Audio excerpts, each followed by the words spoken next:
Funny thing about progress, it doesn't feel like progress when you're in the thick of it. It's only when you look back and see what you've done that you realize, wow, I did that.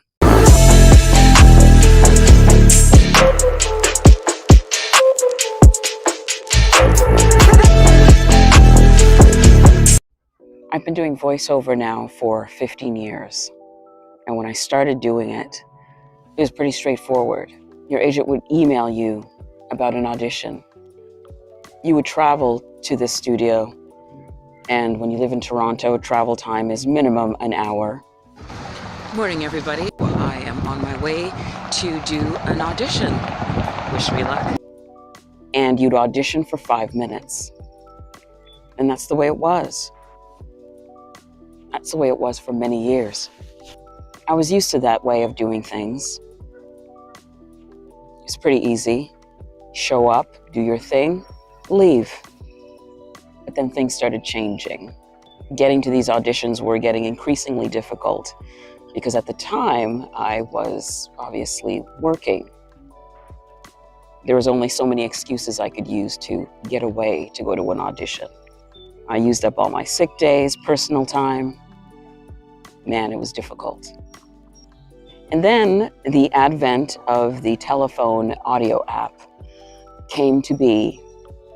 And so it was easier to audition because all I had to do was take my phone and speak into the speaker, send my audition, and away I go.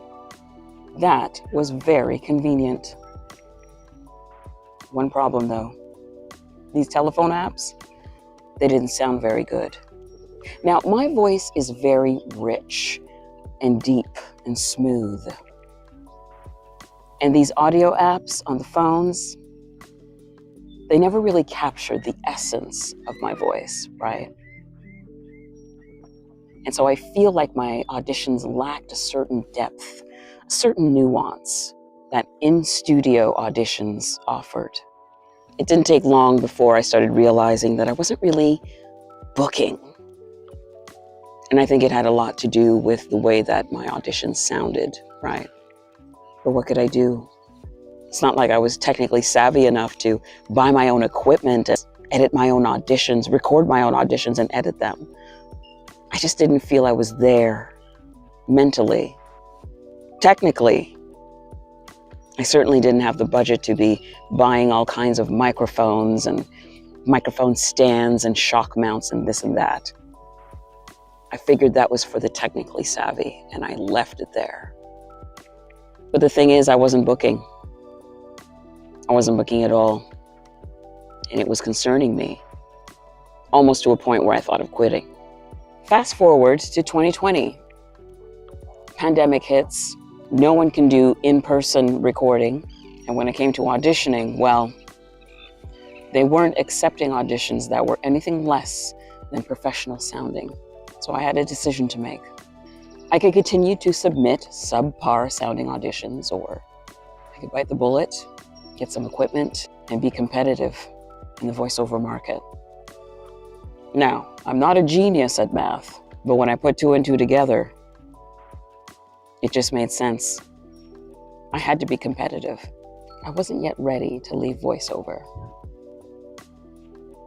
And off I went to the music store to buy some audio equipment for my mini home studio. It was a proud moment for me. I was terrified to put it together. Thankfully, YouTube to the rescue. There was a lot of trial and error, a lot of mistakes, but eventually I got the hang of it. Now I can't imagine life without my home studio. And the following year, when things opened up, I booked, and I booked, and I booked. It was insane. That progress was years in the making. And it didn't seem like it at the time. It felt like it was one hurdle over another. But each hurdle that I was overcoming was one step closer to success. And I look back on the fears that I had of progress. And it's silly to think about now, But it didn't feel that way back then. And I'm so very happy that I pushed myself, that I took a chance, that I adapted. Because in this business and in life in general, I'd like to say, if you don't adapt, well, you die. I don't want to die. It's not my time.